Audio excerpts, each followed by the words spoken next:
राधे आप सभी को। तो आज मैं निर्जला एकादशी की व्रत की कथा सुनाती हूँ।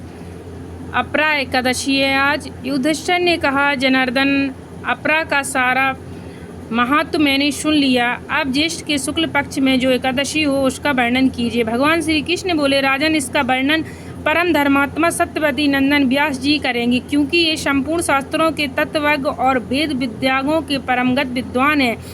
वेद व्यास जी ने कहने लगे, दोनों ही पक्षों की एकादशियों को भोजन न करें। द्वादशी को स्नान आदि से पवित्र हो, फूलों से भगवान केशव की पूजा करके नित्य कर्म समाप्त होने के पश्चात पहले ब्राह्मण को भोजन देकर अंत में स्वयं भोजन करें। राजन, जना शौच और मरा शौच में भी एकादशी को भोजन नहीं करना चाहिए। यह सुनकर भीमसेन बोले, हे पितामह, भ्राता युधिष्ठिर, माता कुंती, द्रौपदी, अर्जुन, नकुल और सहदेव आदि एकादशी को दान व व्रत करते हैं और मुझसे एकादशी के दिन अन्न खाने को मना करते हैं। मैं उनसे कहता हूँ कि मैं भूखा नहीं रह सकता।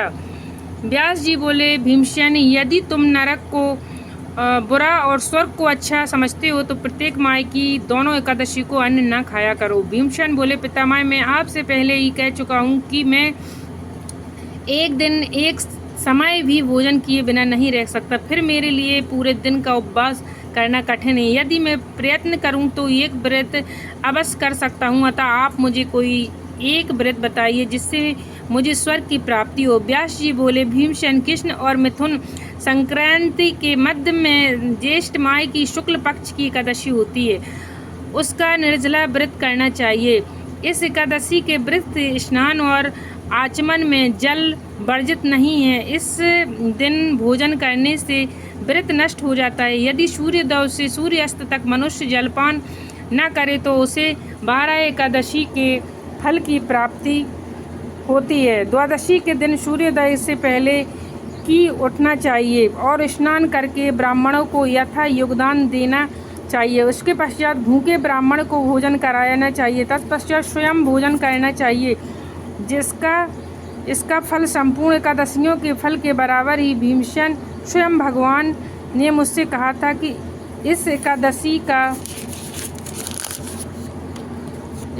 का पुण्य समस्त तीर्थों और दोनों के पुण्य के बराबर है। एक दिन निर्जला रहने से मनुष्य सब पापों से मुक्त हो जाता है। जो मनुष्य निर्जला एकादशी का व्रत करते हैं उसके मृत्यु के समय भयानक यमदूत नहीं दिखते हैं। उस समय भगवान विष्णु के यमदूत स्वर्ग से आते हैं और अपने पुष्प विमान पर बैठकर स्वर्ग ले जाते हैं। अतः संसार में सबसे श्रेष्ठ निर्जला एकादशी का व्रत है। अतः यत्न पूर्वक इस एकादशी का निर्जला व्रत करना चाहिए। उस दिन ओम नमो भगवते वासुदेवाय का मंत्र उच्चारण करना चाहिए। व्यास जी के ऐसे वचन सुनकर भीमसेन ने निर्जला व्रत किया। इसी एकादशी को पंडदव द्वादशी भी कहते हैं। निर्जला व्रत करने से पहले भगवान की पूजा करना चाहिए और इससे विनय करना चाहिए कि मैं दूसरे दिन भोजन करूंगा। मैं इस व्रत को श्रद्धापूर्वक करूंगा जिससे मेरे सब पाप नष्ट हो जाएंगे। इस दिन एक बड़े वस्त्र से ढककर स्वर्ण सहित दान करना चाहिए। जो मनुष्य इस व्रत को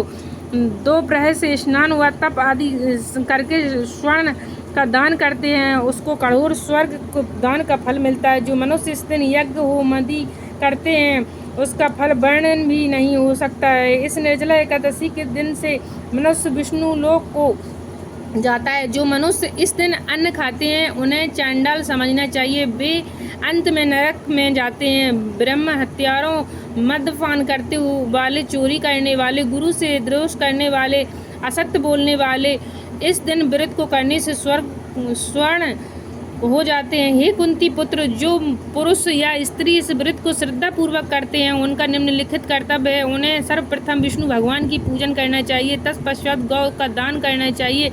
इस दिन ब्राह्मणों को दक्षिणा, मिष्टान आदि देना चाहिए। निर्जला के दिन अन्न, वस्त्र, छत्र, उपनयन आदि का दान करना चाहिए। जो मनुष्य इस कथा को प्रेम पूर्वक सुनते व पढ़ते हैं उनको स्वर्ग की प्राप्ति होती है। जय बोलो एकादशी मैया की जय। राधे राधे आप सभी लोगों को।